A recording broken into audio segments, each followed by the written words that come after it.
ଢେଙ୍କାନାଳ ଜିଲ୍ଲା କାମାକ୍ଷାନଗର ଥାନା ମଠକରଗୁଳା ଗାଁରେ ଦହିବରା ଖାଇ 4 ଜଣ ସ୍କୁଲ ଛାତ୍ରୀ ଅସୁସ୍ଥ ହୋଇ ମେଡିକାଲରେ ଭର୍ତ୍ତି ହୋଇଛନ୍ତି। ଏଠି ଆମର ଜାଣିଛୁ ଆମର ହାଇସ୍କୁଲ ଛୁଆରା 4ଟା ଛୁଟିଲା ପରେ ବାହାରେ ଦହିବରା ଆଦିପୁରାର ଗାଁରୁ ଦହିବରା ବିକୁଥିଲେ। ତାଙ୍କଠୁ ଦହିବରା ଖାଇକି ଘରକୁ ଯାଇଛନ୍ତି। ସେଇ 5ଟା ବେଳକୁ ତାର ପେଟ ଟାଣିଲା, ବାନ୍ତି ହେଲା, ମୁଣ୍ଡ ବୁଲେଇଲା, ଏମିତି ହେଲେ ଆଉ ତାପରେ ମଖଳା ମେଡିକାଲ ନେଲେ। ମଖଳା ମେଡିକାଲ ଯେମିତି କିଛି ଆମେ କିଛି ହେଲାନି, ଇମ୍ପ୍ରୁଭ ହେଲା, ତାକୁ ସେ ରିଫର କରିଦେଲେ କାମାକ୍ଷା ମେଡିକାଲ। ଏବେ ଆସିଛୁ, ଆଡମିସନ ହେଇଛନ୍ତି ଛୁଆ। ପିଲାମାନଙ୍କର ଅବସ୍ଥା କେମିତି ଅଛି? କେତେ ଜଣ ପିଲା? 4 ଜଣ ପିଲା। 4 ଜଣ ପିଲା, ପେଟଟା ଟାଣୁଛି, ଛାତି ପେନ୍ ହଉଛି। ଏବେ ଚିକିତ୍ସା ହେଲା ପରେ କେମିତି ପିଲାଙ୍କର ଅଛି? ହଁ, ଏବେ ଟିକେ ବେଟର। ତେବେ ସ୍କୁଲ ଛାତ୍ରୀମାନେ ଟ୍ୟୁସନକୁ ଗଲାବେଳେ ଗାଁରେ ବିକ୍ରି ହେଉଥିବା ଦହିବରା ଖାଇ ଅସୁସ୍ଥ ଅନୁଭବ କରିବା ସହିତ ବାନ୍ତି କରିଥିଲେ। ଆଉ 4 ଜଣ ଛାତ୍ରୀଙ୍କ ସ୍ୱାସ୍ଥ୍ୟାବସ୍ଥା ସମ୍ପୂର୍ଣ୍ଣ ବିଗିଡ଼ି ଯାଇଥିଲା।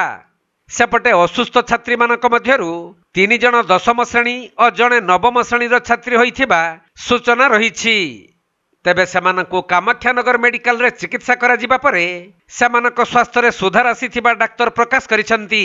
ଆମେ ତ ମଠକରଗଳାରୁ 4 ଜଣ ଝିଅ ଟ୍ୟୁସନ ଯିବା ଅବସ୍ଥାରେ କୋଉଠି ଦହିବରା ଖାଇକି ଆସି ଅସୁସ୍ଥ ହେଇକି ଏଠି ଆମର ପହଞ୍ଚିଥିଲେ।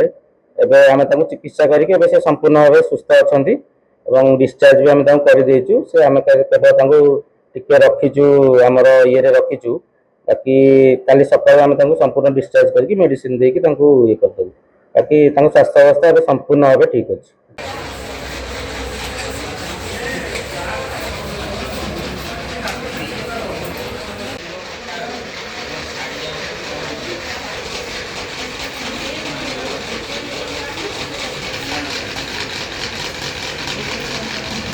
ଢେଙ୍କାନାଳ ଜିଲ୍ଲାରୁ ଅସୀମ ମିତାର ଶତପଥୀଙ୍କ ରିପୋର୍ଟ, କୋଣାର୍କ ଲାଇଭ୍।